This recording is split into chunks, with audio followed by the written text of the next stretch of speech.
सभी को जय मसीह की। इस वीडियो में जुड़ने के लिए आपका धन्यवाद है।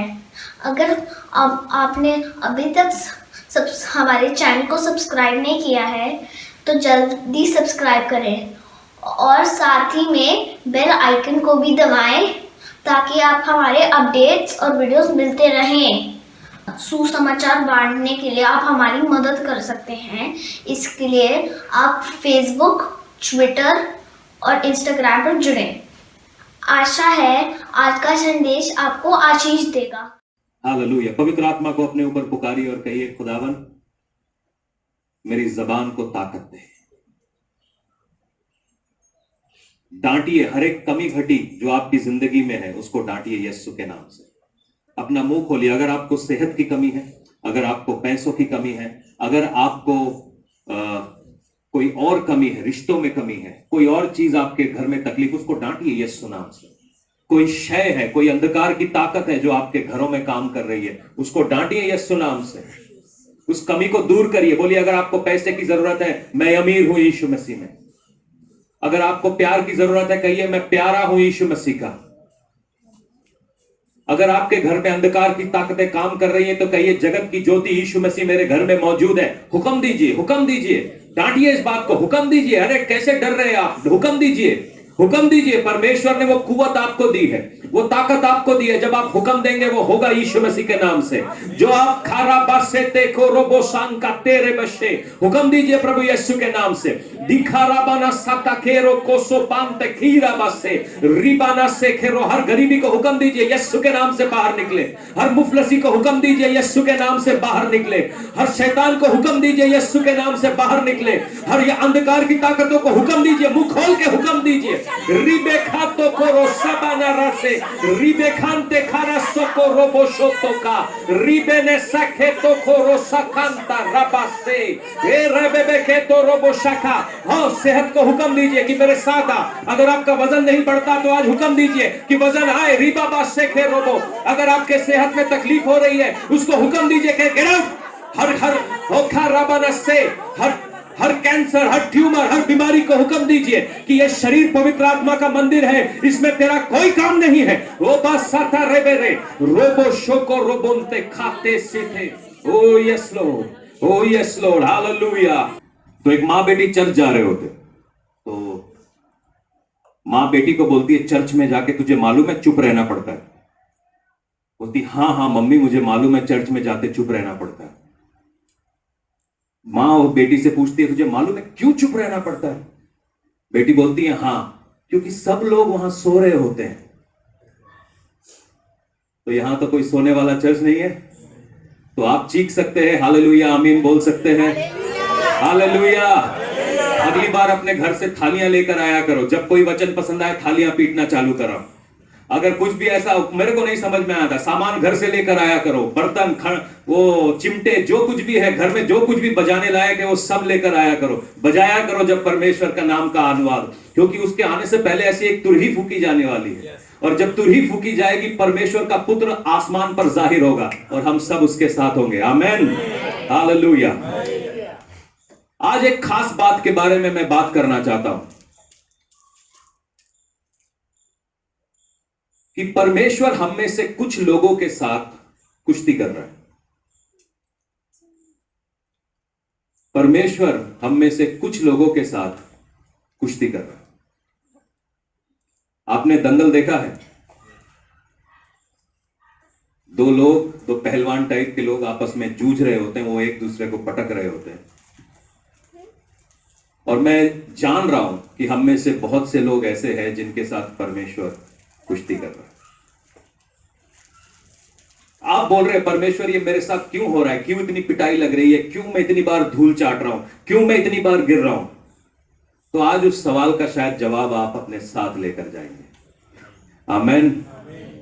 यिर्मयाह 29, क्योंकि यहोवा की यह वाणी है कि जो कल्पनाएं मैं तुम्हारे लिए करता हूं, उन्हें मैं जानता हूं कि वे हानि की नहीं वरन कुशल की हैं। अंत में तुम्हारी आशा पूरी होगी।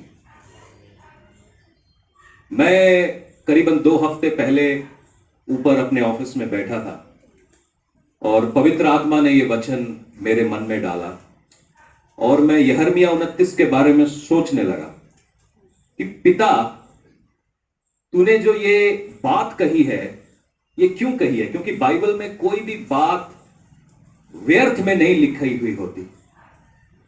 हर एक बात जो वहां पर लिखी हुई है उसका मतलब जरूर है। परमेश्वर अपने जनों से कहता है कि मैंने तुम्हारे लिए कल्पनाएं की हैं, यानी कि मेरे पास तुम्हारे लिए प्लान है। ये हम में से हर एक आदमी जानता है, चाहे आप किसी भी हालात, किसी भी परिस्थिति से होकर गुजर रहे हैं, आपको मालूम है कि परमेश्वर के पास आपके लिए प्लान है। मगर उसी के साथ परमेश्वर यूं कहता है कि ये जो प्लान है ना, ये जो कल्पनाएं हैं, ये जो मैंने सोच तुम्हारे लिए सोच के रखी है, ये तुम्हारी हानि की नहीं है, बल्कि ये तुम्हारे कुशल की है, ये तुम्हारी बढ़ोतरी की है, तुम्हारी अच्छाई की है। मैं सोचने लगा कि ऐसा क्यों कह रहा है। अगर कोई यूं कहता है, अगर कोई मेरे पास आकर मेरे को यूं कहता है कि मेरे पास आपके लिए प्लान है, तो मैं ये सोचूंगा ये अच्छी बात है। क्योंकि अगर वो उसका प्लान होता मुझको नुकसान पहुंचाने का, मुझको चोरी करने का या मेरे को धोखा देने का, वो बोलता नहीं कि मेरे पास आपके लिए प्लान है। मगर जब वो यूं कहता है कि मेरे पास आपके लिए प्लान है, तो इसका मतलब अच्छा ही प्लान होगा। इसीलिए तो वो मुझे बता रहा है, वरना बताता क्यों? अगर कोई मेरे को धोखा देना चाहता तो मुझे बताता क्यों? तो इसीलिए परमेश्वर यहां पर कहता है कि मेरे पास आपके लिए प्लान है, और साथ में दूसरी बार कहता है कि वो हानि की नहीं है, वो आपके कुशल की है। तो इसका मतलब प्लान में कभी कभी ट्विस्ट आ जाता है। सब बोलिए ट्विस्ट। ट्विस्ट समझते हैं? मोड़। कभी कभी हम सीधे रास्ते पे जा रहे होते, अचानक से मोड़ आता है, घूमना पड़ता है। तो जिंदगी में परमेश्वर हमको ऐसे मोड़ों में से होकर गुजार रहा है, और जब हम इन मोड़ों में से जाने लगते हैं, हम ये परमेश्वर से क्वेश्चन पूछते हैं, क्या ये प्लान सही में अच्छा है? ये जो बीमारी मैं झेल रहा हूं, क्या ये सही में अच्छा है? ये जो तकलीफ मैं झेल रहा हूं, सही में क्या ये अच्छा है? इसमें क्या भलाई है? क्या किसी के पास ये सवाल है? नहीं है तो हाँ क्यों नहीं बोलते? ये जो गरीबी मैं झेल रहा हूं, इसमें क्या अच्छा है? ये जो मुसीबत मैं झेल रहा हूं, इसमें क्या अच्छा है? और जब मैं ये सोच रहा था, ऐसे ही सोच में मैं एक जगह पर बैठ के नहीं सोचता हूं, मैं थोड़ा सा चलने लगता हूं और मैं खाने भी लगता हूं। क्योंकि सोच जो है ना, आपके अंदर से बहुत सारी एनर्जी को निकाल देती है। जितने लोग टेंशन करते हैं, वो टिंड उनका बाहर क्यों आ जाता है? क्योंकि वो खा रहे होते हैं। ये मेरा जो टिंड बाहर आया है, ये फास्टिंग की वजह से है। फास्टिंग में मैं पतला हो जाता हूं, फिर मेरा शरीर सोचता है यार इसको दोबारा कब फास्टिंग में जाएगा, भर लेते हैं। तो ये इस तरीके से बाहर आ गया। बाकी सब जगह से बॉडी बनी हुई है, बस वहां पे। तो फास्टिंग जब भी करिए तो उसको खोलने का तरीका मैं जैसे खोलता हूं वैसे नहीं, चिकन के साथ नहीं, आराम से दही चावल के साथ खोलना है, ठीक है? लंबी फास्टिंग से अगर बाहर निकल रहे हैं तो दही चावल खा के बाहर निकलिए, शरीर अच्छा रहेगा। तो मैं ये बात को यिर्मयाह 29 के बारे में सोच रहा था, और मैं बाहर निकलता हूं, और बाहर हमारे सामने आपको मालूम है एक खेत है। वो खेत हमारी आंटी का है। आंटी ने चावल लगाए हुए। मैं छत के ऊपर खड़ा हूं और मैं अचानक से नीचे देखता हूं कि वो आंटी चावलों को लेकर पीट रही है। दे धपाक, दे धोबी पछाड़। मैं बोल रहा हूं आंटी, कल तक तो आप इस खेत की रखवाली कर रहे थे, कहीं इसमें टिड्डियां ना आ जाए, कहीं इसमें पंछी ना आ जाए, और आज इतनी बेरहमी से इसको पीट रहे हो। कल तक आप इसी खेत के लिए पानी डाल रहे थे, सबके साथ कह रहे थे कि कोई मेरे खेत के अंदर नहीं आना चाहिए, मगर आज क्या हो गया? अचानक से इसके साथ इतनी बेरहमी क्यों? ये फसल जिसके लिए आपने जान लगा दी, रात भर आप सोए नहीं, इसको क्यों इतना बेरहमी से पीट रहे हैं आप? तो वीडियो हमने निकाली। मैंने अभिषेक को बोला, अभिषेक जा वीडियो लेके आ। आंटी ने बढ़िया वीडियो दी, एकदम फुल एक्शन के साथ। मेरे पास आज मैं वो लैपटॉप गलती से घर भूल आया, नहीं तो मैं आपको दिखाता था। पूरी बेरहमी के साथ पीट रही थी आंटी। और अचानक से मेरे को लगा कि कहीं हम भी तो ऐसे नहीं बेरहमी से पिट रहे हैं। फिर अचानक से मेरा ध्यान यूहन्ना 15:1 पर गया, और वहां पर यूं कहता है यीशु मसीह कि सच्ची दाखलता मैं हूं, और मेरा बाप जो है किसान है। मैं कहता हूं यार ये किसान वाली मेंटालिटी बड़ी अजीब है। मैं अपने आप को उस चावल के दाने की तरह सोचने लगा। मैं अपने आप को वो चावल, अपने आप को फर्ज करिए, आप अपने आप को उस चावल के दाने की तरह समझिए, ठीक है। चावल का दाना मालूम होता है कैसा होता है, वो उसके आजू बाजू एक छिलका होता है, कवर चढ़ा होता है, छिलके के अंदर बेचारा महफूज सा बैठा हुआ होता है। जब ये चावल का दाना पेड़ होता है ना, छोटा सा पौधा होता है, तो ये सबसे झगड़ा करता है, मतलब वो फाइटर होता है। वो मौसम से झगड़ा करता है, टिड्डियों से झगड़ा करता है, जानवरों से झगड़ा करता है, और फिर किसी तरीके से बड़ा होता है। उसको अच्छा लगता है, दो चार और चावल के दाने बगल में है, उसको लगता है कि उसकी जिंदगी का मतलब फलसफा यही था, मैंने बहुत अचीव कर लिया है, बहुत कुछ मालूम है, मुझे सब मालूम है, मैं सब जानता हूं, मौसमों के बारे में मैं जानता हूं, मैं लड़ा हूं मौसमों से, मैं जानता हूं सारी बातों के बारे में, मैं कितनी टिड्डियों को लड़ा है, मैंने कितने कितने तूफानों को सहा है, मैंने कितने बिजलियों को सहा है, कितनी आंधियों को सहा है, तब जाके तो मैं चावल का पेड़ बना हूं। तुम मुझे क्या सिखा सकते हो? और बाकी चावल भी उसी के साथ होते हैं, बिल्कुल सही, हाँ हम भी तेरे साथ थे, हाँ हम भी तेरे साथ थे। और चावल को अच्छा लग रहा होता है, सब चावल के दाने एक साथ मिलते हैं शाम को, पता नहीं शायद बातें करते होंगे, क्या बातें करते होंगे मुझे नहीं पता। कहते यार बहुत हो गया, हम बड़े दिनों से धूप में खड़े हैं, बड़े दिनों से हम बारिश में खड़े हैं, बड़ा पानी मिल गया यार, आपस में यही सब बातें करते होंगे, मुझे क्या लगता है। और फिर वो बोलते होंगे कि हमारी जिंदगी बस यहीं पे है, इससे और आगे हम ना जाएं बबुआ, चाहे तुम कुछ भी करो, बस यहीं पे रहेंगे हम, इसी जगह पे। फिर अचानक एक दिन किसान आता है, किसान के हाथ में दातरी होती है, दातरी से वो काटने लगता है। अचानक से चावल सोचता है ये क्या हो रहा है बे, मेरे दोस्त चिंटू, शिंदा, मोंटी सब पीछे रह गए, हम सबको इसने काट डाला, कितना बेरहम किसान है ये, और फिर काटना तो दूर, पकड़ के पीट भी रहा है।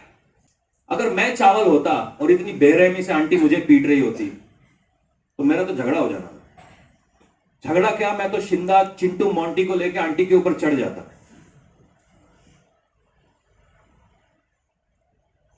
मगर बेचारा चावल, उसको मालूम है उसकी हैसियत कुछ नहीं। चावल को लगता है उसको सब मालूम है, क्योंकि खेत में तो मैं खड़ा हूं, किसान तो सवेरे शाम आता है, उसको क्या पता है पूरा दिन धूप में खड़ा होना क्या है, किसान को क्या पता है। मगर चावल को क्या पता कि किसान को सब कुछ पता है। हम सोच रहे हैं यार मेरे हालात इतने डिफिकल्ट है, इतने इतने इतने दर्द, इतने तकलीफ से होकर मैं गुजर रहा हूं, परमेश्वर को क्या पता है? परमेश्वर को पता है। आपके मुंह से अल्फाज निकालने से पहले परमेश्वर को पता है। एक कहानी देखते हैं, अगर आपके पास आपकी बाइबल है तो उसको उत्पत्ति 32 में खोल लीजिए और उसकी 22वीं आयत से लेकर हम सब लोग मिलकर पढ़ेंगे। उसी रात, सब बोलो उसी रात। रात को बड़ी अजीब अजीब सी बातें होती है ना, किसी को नींद आती है, किसी को डरावने ख्वाब आते हैं, किसी को अपने सपने में उसकी लैला दिखती है, अपने सपने में उसका मजनू दिखता है। रात को बड़ी अजीब चीजें होती है, मगर रात को परमेश्वर भी मिलता है।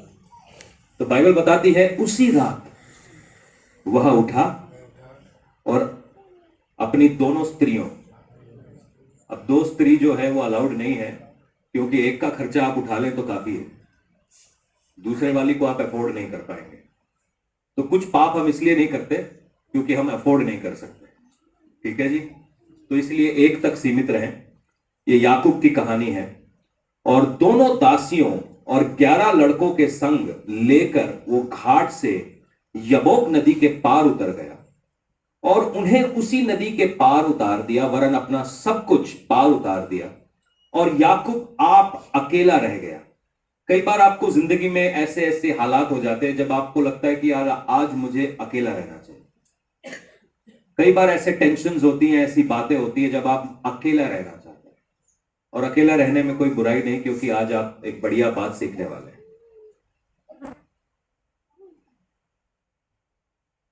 तब कोई पुरुष आकर पांव फटने तक उससे मल्ल युद्ध करता रहा।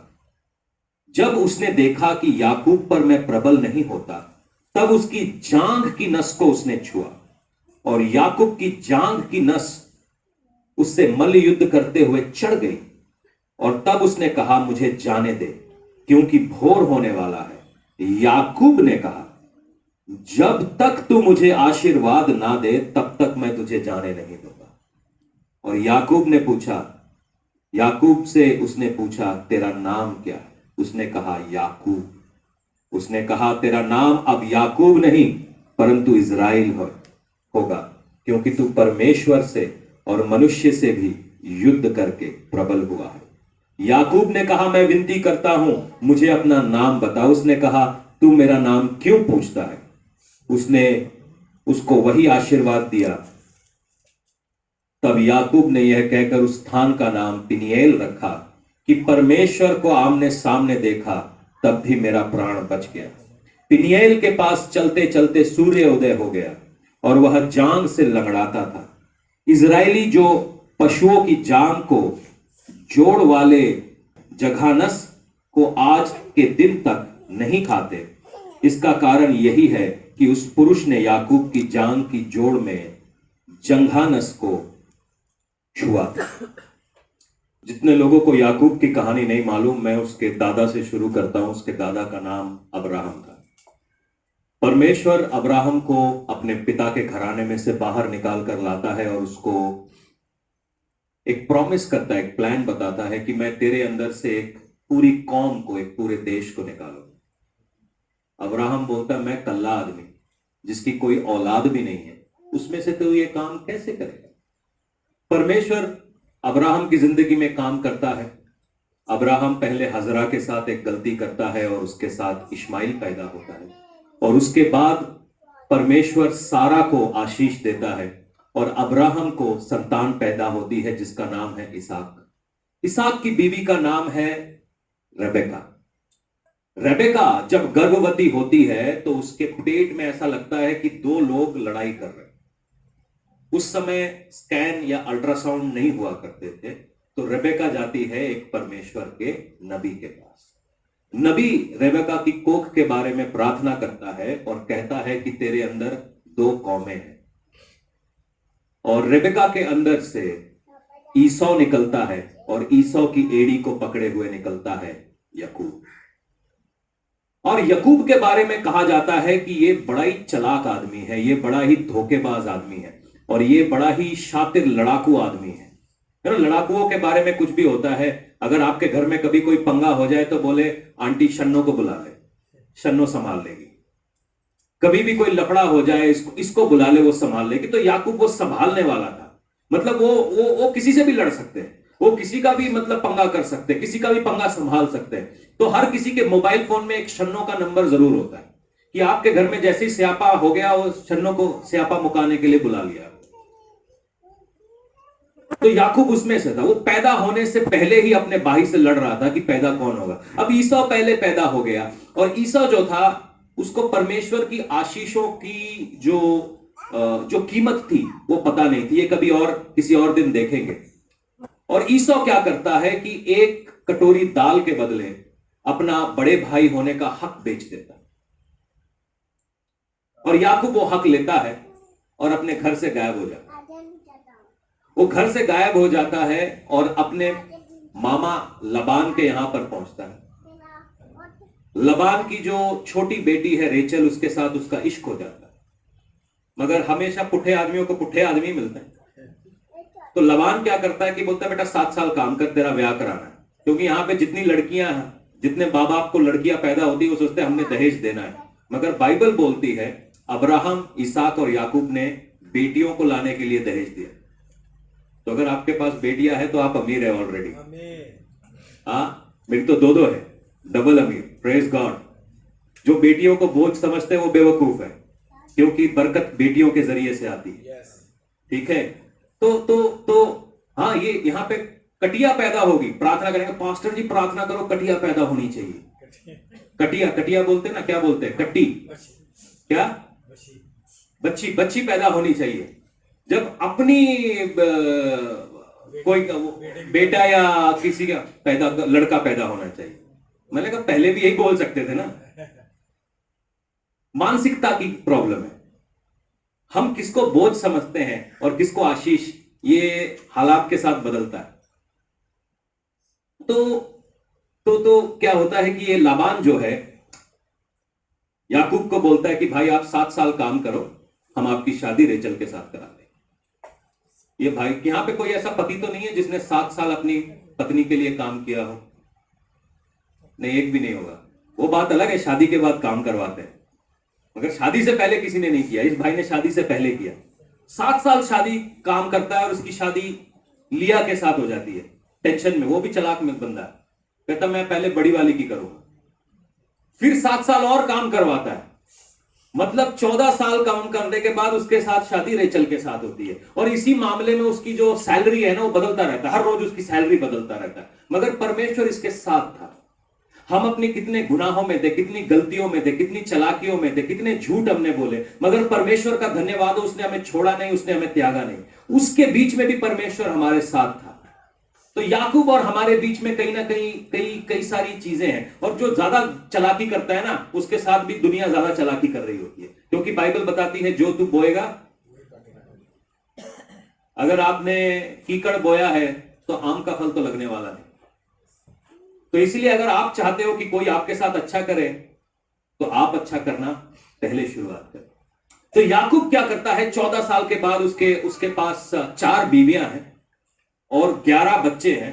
और उसको जो परमेश्वर है ब्लेस्ड करता रहता है। और फिर अचानक से जो ससुर जी होते हैं ना, इसके खिलाफ हो जाते हैं। ससुर और उसका सवरा और उसके जो साले होते हैं, इसके खिलाफ हो जाते हैं। कहता है यार, ये तो हमसे पैसा लेके हमारे से डबल होता जा रहा, भगाओ इसको। तो इससे पहले कि याकूब की जान के ऊपर खतरा है, याकूब वहां से निकल ले। अब निकल के कहां भागता है? अपने बड़े भाई के पास, जिसके साथ उसका पंगा चल रहा है। अब बड़े भाई के सामने वो जाएगा कैसे, क्योंकि ईसो तो लड़ाका था, वो तो हंटर था। अब कई बार ऐसे लोगों के सामने जाना पड़ता है। हिस्ट्री आपको, घड़ी का कांटा मालूम है गोल क्यों है? चाहे आपकी घड़ी चौकोर है, ट्रायंगल है, घड़ी का कांटा हमेशा गोल घूमता है। मालूम है क्यों? क्योंकि जहां से शुरू हुए परमेश्वर आपको वहीं लेके जाएगा। क्योंकि घड़ी का कांटा हमेशा गोल घूमता है। मां की कोख में आने से पहले आप जहां पर थे, आप वापस वहीं पर जाने वाले, रूह बन के खुदावन के सामने। आप सोच रहे हैं कि मैं भाग आया, मैं तो दंगा करके चोरी करके मैं भाग आया, मगर ये ऐसा होने वाला नहीं है। परमेश्वर वापस आपको वहां पर लेकर जाएगा, क्योंकि वो चाहता है कि जो गड़बड़ें आपने करी है, उन गड़बड़ियों को आप सही करें। है ना पटकना? कोई पटकने के लिए कोई दुपट्टा दो मुझे, दो। तो आंटी बोली जब चावल निकाल रही थी तो ऐसे ऐसे करके। तो कई बार परमेश्वर भी हमारे साथ ऐसे ऐसे कर रहा होता है। याकूब इतना डर गया कि वो पहले अपने बच्चों को भेजता है, क्योंकि जब किसी बड़े के साथ आपने पंगा कर लिया होता है ना, तो आप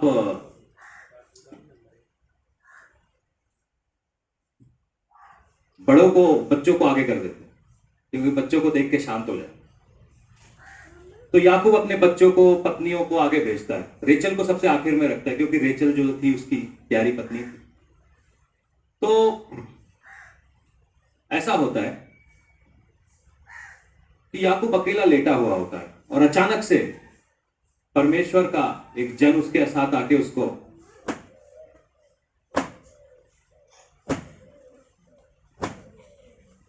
आप सो रहे हो, आप दुखी हो, आप परमेश्वर से मदद मांग रहे हो और वो आपको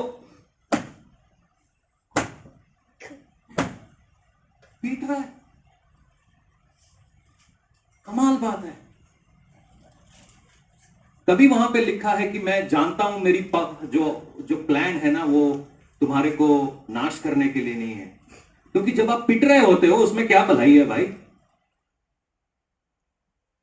आप परमेश्वर से प्रार्थना कर रहे हो कि आप मुझे बचाइए, आप मुझे बचाइए, आप मुझे बचाइए, और मगर ये आपके साथ उल्टा कुश्ती कर रहा है। बाइबल बताती है पूरी रात भर वो उसके साथ कुश्ती करता रहा। सवेरा होने से पहले ये जाने के लिए बोलता है। याकूब को परमेश्वर का जन जो है बोल रहा है मुझे छोड़ दे। मजेदार बात यह है कि याकूब इतना पावरफुल है कि वो जानता है कि उसकी जो आशीष है, उसकी जिंदगी में जो शांति है, वो किसी ऐरे गहरे से आने वाली नहीं है, वो परमेश्वर के साथ आने वाली है। आप में से कितने लोग जानते हैं कि जो आपके घर में बरकत है, जो आशीष है, वो केवल परमेश्वर की तरफ से आने वाली है? क्योंकि अगर जब तक आप नहीं जानते ना, तो आपको जैसे ही मार पड़ने लगेगी, आप किसी और जगह पर चले जाएंगे। क्योंकि याकूब को मालूम था कि मेरी जो आशीष है वो यहीं से ही है, वो उसका पल्ला नहीं छोड़ता है। आपको मालूम है ऐसा क्या है? कोई आपको पीट रहा है, फिर भी आप उसको छोड़ना नहीं चाहते।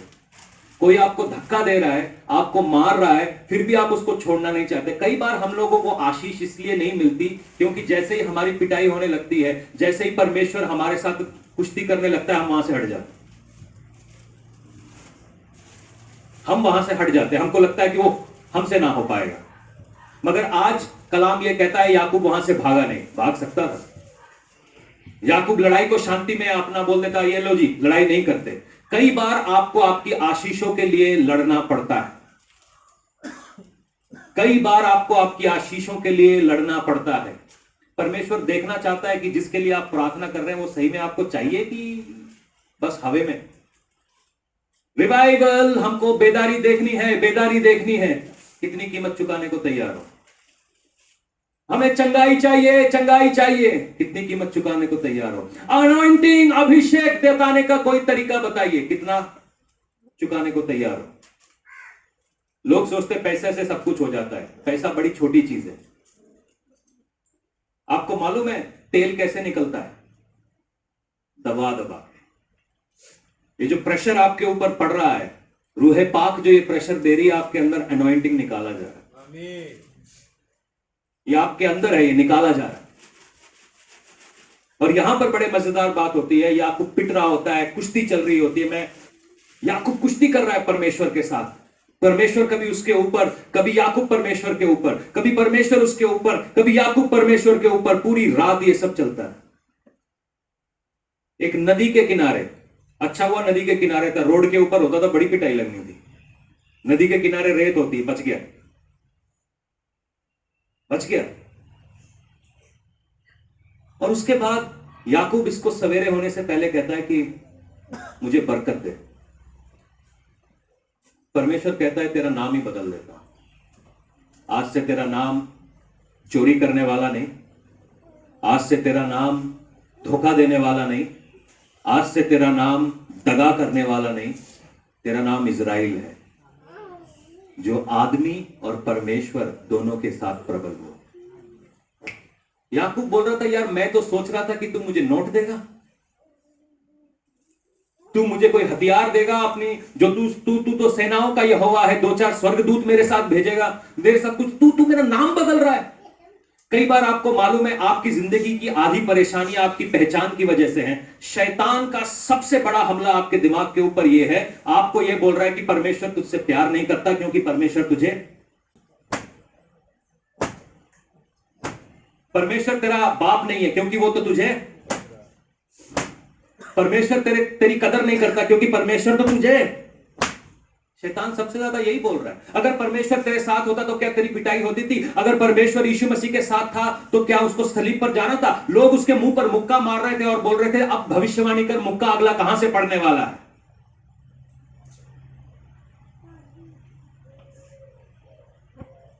शैतान सबसे ज्यादा हमारे दिमाग के साथ ये खेल रहा है कि परमेश्वर तुझसे लड़ क्यों रहा है। पता है क्यों लड़ रहा है? क्योंकि वो हमारे अंदर से याकूब को निकालकर इजराइल को बसाना चाहता है। वो हमारे अंदर से याकूब को निकाल रहा है। हमारे अंदर के जो झूठ, हमारे अंदर का जो घमंड, हमारे अंदर का जो जो जो जो जो चीजें हैं उसको वो निकाल रहा है। टूथपेस्ट निकालते सवेरे सवेरे आप क्या करते हैं? और जब खाली हो जाता है तो उसको रोल करके, मतलब मैं तो पैर के उससे खड़ा हो जाता हूं, फिर निकालता हूं, उसको दबाता हूं, काट देता हूं, ताकि जरा सा भी टूथपेस्ट वेस्ट ना जाए। परमेश्वर भी ये जो चीजें आपके अंदर से दबा दबा के निकाल रहा है। फिर रब्बा मेरी हालात क्यों नहीं बदलते, तू इतना मेरे से लड़ क्यों रहा है? मैं इससे लड़ रहा हूं क्योंकि तुझे आशीष देना चाहता हूं, क्योंकि अब की बार जब मैं तुझे आशीष दूंगा ना, ये आशीष सदा की बनी रहेगी और ये तेरे आने वाली पीढ़ियों तक बनी रहेगी। ये खाली तेरे तक नहीं रहेगी, जो तेरे बैरी हैं वो भी तेरे दोस्त हो जाएंगे। और परमेश्वर क्या करता है, इसके जांग को टच कर देता है। मैं परमेश्वर से पूछ रहा था, तूने इसकी जांग पे क्यों मारा? कंधे पे भी मार देता, मुंह पे मार देता, मुंह पे खरोच लगा देता, सारी जिंदगी भर उसको खरोच दिखता रहता, मगर जांग ही क्यों? आपको मालूम है जब रेसलिंग, जब कुश्ती होती है तो सब अपनी जांग पीट रहे होते हैं। पूछो क्यों? क्योंकि ये सबसे तगड़ी मसल है बॉडी की। सारा जो आपके शरीर का वजन है वो इन दो जांघों के ऊपर है। यह आपके शरीर की सबसे बड़ी मसल है। हम में से बहुत लोग शारीरिक हैं, शारीरिक रीति से सोचते हैं, शारीरिक थॉट प्रोसेस है, मगर परमेश्वर ने उसी शरीर को टच किया, उसकी जांग को तोड़ दी। याकूब को इस लड़ाई में से क्या मिला? लड़ाई होती है तो आपने कभी किसी मार खाए हुए आदमी को देखा? ऑब्वियसली परमेश्वर से पिट रहा था। मार खाया हुआ आदमी पता है कैसा दिखता है? मेरे जैसा। उसकी हालत खराब होती है। पिट रहा था, पूरी रात भर पिटा है वो भाई, और फिर शाम को लंगड़ा के सवेरे लंगड़ाता निकला। क्या मिला उसको? ना तो पैसे मिले, एक नाम बदल दिया उसने, और एंड में मुझे लंगड़ा भी कर दिया। क्यों? ताकि मेरा विश्वास मेरे ऊपर से हटे, मेरा विश्वास मेरे ऊपर से हटे और उसके ऊपर आए। क्योंकि जब मेरा विश्वास उसके ऊपर आएगा तब मैं इजराइल बन जाऊंगा। याकूब लंगड़ा के अपने भाई के पास जाता है। जो भाई एक फौज लेकर याकूब को मारने के लिए आ रहा था, वो भाई अचानक से याकूब को गले में आके चूमने लगता है। वो रोने लगता है। जिसने आपको धोखा दिया आप उसके सामने जाके रोने लगते हैं। परमेश्वर जब काम करता है वो ऐसे ही काम करता है, परफेक्ट काम करता है। हमको और जालसाजियां करने की जरूरत नहीं है, और स्कीमें लगाने की जरूरत नहीं है, और लोगों के साथ उल्टा सीधा करने की जरूरत नहीं है। परमेश्वर ने हमारे को कर दिया है। वो अगर आपसे लड़ना चाह रहा है तो उसको थोड़ा सा लड़ने दो। अब दाना जो है, जो चावल का दाना है, वो घमंड में आ जाए कि तो हम तो नहीं जाएंगे यहां से, मैं तो यहीं पे अच्छा हूं, मैंने कपड़े भी पहने हुए हैं, मेरे साथ मेरे दोस्त भी है, मेरा परिवार भी है, और मैं इस जगह के ऊपर, ये जो मेरा जगह है, मैं यहां पे आराम से हूं। परमेश्वर आपको आशीष देने से पहले आपकी आराम की जगह छोड़ता है, आपको आराम से निकाल के, आराम आपके लिए हराम हो जाता है। अब चावल का दाना घमंड में आ जाए और किसान को बोले कि मैं तो नहीं जाता, तो मालूम है दाने के साथ क्या होगा? दाना सड़ जाएगा। दाना अपने घमंड में, क्योंकि बाइबल बताती है जो घमंड है वो गिरने से पहले आता है। Pride comes before the fall. चावल यही सोचेगा कि मुझे तो किसान के ज्यादा पता है, मैं क्यों मार खाऊं, मैं क्यों उखाड़ा जाऊं, क्योंकि अगर बेटा तू उखाड़ा नहीं गया तो तू सड़ जाएगा। आप लोगों को परमेश्वर आपके हालातों में से, आपके परिवारों में से, जो लोग आपके जाने पहचाने हैं, शायद आपको परमेश्वर वहां से उखाड़ रहा है ताकि वो आपको नया बना सके। मैंने जब पहली बार चावल को देखा, मेरे को चावल पता नहीं था कि चावल भी ऐसा होता है। मुझे लगा चावल गेहूं की तरह होता है, एकदम जैसा निकला वैसा आपने उसको धो धा के डाल दिया। मगर मैंने चावल को देखा, चावल के अंदर छिलके थे। मैंने कहा ये कैसी बात है? सही में आपका दिमाग होना चाहिए। जिसने सबसे पहली बार चावल को ढूंढा होगा वो सही में दिमाग वाला आदमी होना चाहिए, क्योंकि उसने छिलके को, अगर मेरी सोचते छिलकी वाली चीजें कौन लेगा? किसी ने छिलका खोलने की जहमत की, किसी ने छिलके में से चावल निकाला, उसको घर में लेके गया, पकाया और खाया, बोलता ये अच्छा है। किसी ने उसको ढूंढा, और जो पहला ढूंढने वाला है वो सही में कोई अच्छा इंसान होगा जो इतनी जहमत उठाता है। कई बार लोग हमारे पास आते हैं और हमारे ऊपर से हमारी परतों को उतार रहे होते हैं। हमको लग रहा है, क्योंकि परतें जब उतरती है ना, बड़ा दुख होता है, हमको बड़ा दुख होता है। क्यों हमारे को बोल रहा है ये सब चेंज करने के लिए? क्यों हमारे को बदल रहा है? क्यों हमारे को चेंज कर रहा है? मगर उसको क्या मालूम, वो हमारी बुलाहट में हमको लेकर जा रहा है। चावल अगर खेत में खड़ा रहा तो वो दाना बल के मर जाएगा, मगर चावल की शोभा आपके प्लेट पे है। वहां तक किसान उसको पहुंचाता है और किसान उसको धोता है। अगर आप सही में आशीष देखना चाह रहे हैं अपनी जिंदगी में, मैं जानता हूं आपके हालातों में से परमेश्वर शायद आप में से कुछ लोगों के साथ लड़ रहा है, क्योंकि अंदर से याकूब को निकाल रहा है ताकि वो इजराइल को बसा सके। क्योंकि अगर याकूब इजराइल बन जाता तो इजराइल धोखेबाज होता, मगर आज इजराइल मार खाके, तकलीफ खाके परमेश्वर के सामने डटा रहा, परमेश्वर उसको इजराइल बनाता है। आज हमारे सामने एक चैलेंज है कि जब हमारे ऊपर धोबी पछाड़ लग रहे हैं तो हम क्या करें। शायद आप में से कुछ लोगों ने प्रार्थना करना छोड़ दिया है, उपवास करना छोड़ दिया है, बाइबल पढ़ना छोड़ दिया है, क्योंकि आपको लग रहा है ये हमसे नहीं हो पाएगा। बहुत ज्यादा पिटाई हो रही है, आपको लग रहा है कि शैतान आपको पीट रहा है। हर काम शैतान नहीं करता, कुछ काम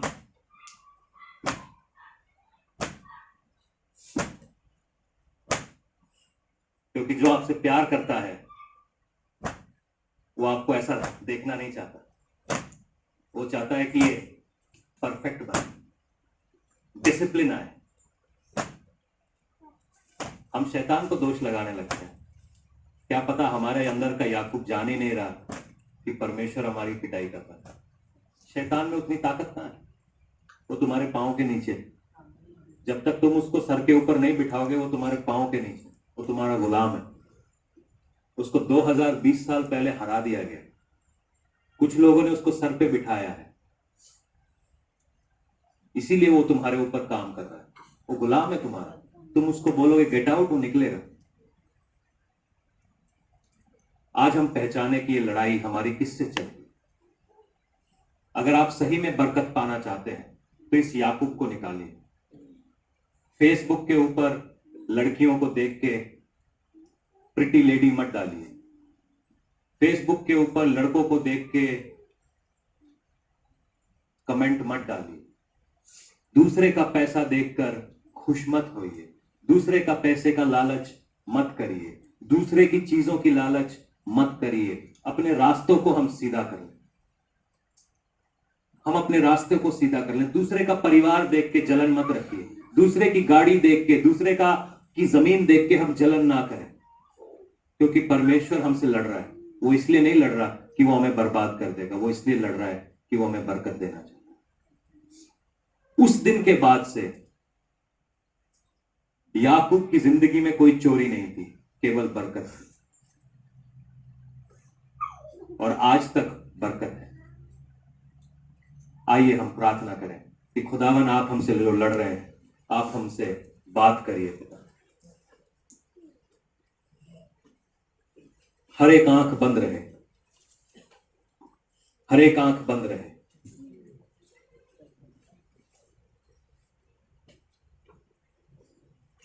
अगर आप में से किसी को समझ में आया है ये कहानी मेरे लिए है, ये वचन मेरे लिए है, ये शायद सबके लिए नहीं हो, ये शायद सबके लिए नहीं हो, ये शायद कुछ लोगों के लिए हो, मगर अगर ये वचन आपके लिए है तो आप एक आमीन बोल सकते हैं। अगर ये लगता है कि ये जंग मेरे साथ चल रही है, मेरे अंदर एक जंग चल रही है, मेरे अंदर एक कुश्ती चल रही है जिसमें मैं हार रहा हूं, मैं पटका जाता हूं, मैं उठता हूं, मैं बैठता हूं, मैं टूट रहा हूं, मैं संवर रहा हूं, मैं बन रहा हूं, ये कुश्ती करना आसान नहीं है। कुश्ती बहुत तकलीफ दे बात है।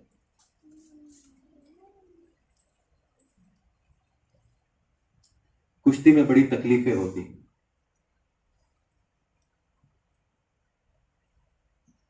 हालेलुया। आइए हम परमेश्वर से कहें कि खुदावन, जैसे तूने याकूब को बदला वैसे आप हमें बदलें। परमेश्वर, मेरे हालातों को आप जानते हैं, मेरी कमियों को आप जानते हैं। खुदावन, उसमें से आज आप मुझे बरकत दें। खुदावन, ये मेरी औकात नहीं कि मैं तुझसे लड़ सकूं, मैं बस तुझसे कहता हूं कि मुझे बरकत दे, मुझे बरकत दे पिता। मुझे बरकत दे खुदा। होली स्पिरिट लॉर्ड, आप आज हमें भरिए पिता। परमेश्वर, आपकी रूह की बारिश इस जगह पे हो। खुदावन, आज आप हमें भरिए, अपनी रूह से मामूर करिए, अपनी रूह से भर दीजिए खुदावन। प्रभु, आपकी बरकत, प्रभु जी आपकी आशीष हमारे ऊपर उतरे पिता। लॉर्ड यू ब्लेस अस पिता, आप हमारे को आज ब्लेस करिए। आज हमारे को अपनी ब्लेसिंग से भर दीजिए पिता। होली स्पिरिट ऑफ गॉड, दीरा मासे के रोबो सोकोंतो रोबो शाता कारामा। प्रभु, आज आप हमें बरकत से भरिए पिता। आइए, अगर आप में से कुछ लोग शांति चाहते हैं, आप में से कुछ लोग शैतान के चंगुल में से निकलना चाहते हैं, आप में से कुछ लोग आज अपनी जिंदगी में बढ़ोतरी को देखना चाहते हैं, तो ये समय रहेगा पवित्र आत्मा को अपनी जिंदगी में पुकारने के लिए। आज रूह पाक को अपनी जिंदगी में जगा दीजिए। उसके साथ झगड़ा मत करिए, उसके साथ लड़ाई मत करिए, क्योंकि जब आप उसके साथ झगड़ रहे हैं, आप अपने अंदर से इस याकूब को जाने नहीं दे रहे। क्योंकि जब तक आपके अंदर का याकूब जाएगा नहीं, इजराइल आएगा नहीं। और परमेश्वर की वाचा इजराइल के साथ है। परमेश्वर की वाचा इजराइल के साथ है। वो इजराइल को बोलता है कि इजराइल, तेरे विरोध में कोई जादू टोना प्रबल नहीं होगा। इजराइल, तेरे विरोध में कोई दुश्मन प्रबल नहीं होगा। इजराइल, वो याकूब के साथ उसने वाचा नहीं बांधी, उसने वाचा इजराइल के साथ बांधी है। कहता, तेरे खिलाफ कोई भी हथियार बने हैं वो सफल नहीं होंगे। इजराइल, तू याकूब को क्यों पकड़ के बैठा है? आज याकूब को जाने दे, आज याकूब को जाने दे और इजराइल की कॉलिंग को अंदर आने दे। इजराइल को अंदर आने दे, इजराइल को अंदर आने दे। ओरा बासे खेंतो कोरो बासे दुखारा बाबा शाता कांतो कोरो बोसाका रिबाबा शाता खेरोनो सोतोरो दिखांतोरो। जो लोग परमेश्वर की उपस्थिति अपनी लाइफ में महसूस करना चाहते हैं, ये समय रहेगा। आप अपने मुंह खोल के परमेश्वर को पुकारें। हालेलुया। रूहे पाक, आप हमारे अंदर आइए परमेश्वर। रूहे पाक, आज आप हमारे अंदर आइए पिता। रूहे पाक, आज आप हमारे अंदर आइए परमेश्वर। रूहे पाक, आज आप हमारे अंदर आइए पिता। रूहे पाक, आज आप हमारे अंदर आइए परमेश्वर। रूहे पाक, आज आप हमारे अंदर आइए पिता। रूहे पाक, आज आप हमारे अंदर आइए। हालेलुया। रूहे पाक, आज आप हमारे अंदर आइए पिता। Holy spirit of God, holy spirit of God, thank you father, thank you father. रीबा साका राबानशे। रूहे पाक, आज आप हमारे अंदर काम करिए परमेश्वर। रूहे पाक, आज आप हमारे अंदर काम करिए पिता। रूहे पाक, एक बढ़ोतरी की तरफ आप हमें लेके चले। रूहे पाक, आज आप एक छुटकारे की तरफ हमें लेके चले। रूहे पाक, आज आप हमें आशीषों की तरफ लेकर चले। रूहे पाक, आज आप हमारे को ये इस जंग में से निकालें। दूरा मस्से की, come on, call the Holi spirit. जो लोग सही में छुटकारा चाहते हैं, वो आज आप पवित्र आत्मा को बुलाएंगे। पवित्र आत्मा ने मुझे दो बातें कही। पवित्र आत्मा ने मुझे दो बातें कही। पवित्र आत्मा ने मेरे को बोला है कि आज मैं कुछ लोगों को एक नई चीज देने जा रहा हूं। एक यहां पर कौन है जिसको गले में कुछ महसूस हो रहा है? अभी यहां पर कौन है जिसको अपने गले में कुछ फंसा हुआ महसूस हो रहा है? ऐसा कुछ है कि जो फंस गया है? आगे आ जाइए। और एक व्यक्ति है जिसको उल्टी आ रहा है। अभी कौन है जिसको एक उल्टी महसूस हो रही है? उल्टी आ रही है। यस लॉर्ड, जीसस, गो, जाओ। यस्सु नाम से निकलो यहां से, यस्सु के नाम से गेट आउट।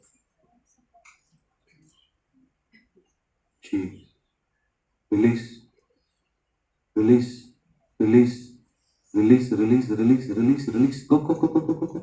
जाओ, निकलो, निकलो इनके गले में से बाहर आओ, बाहर आओ, बाहर आओ, बाहर आओ, बाहर आओ, बाहर आओ। यीशु नाम से बाहर आओ इनके गले में से।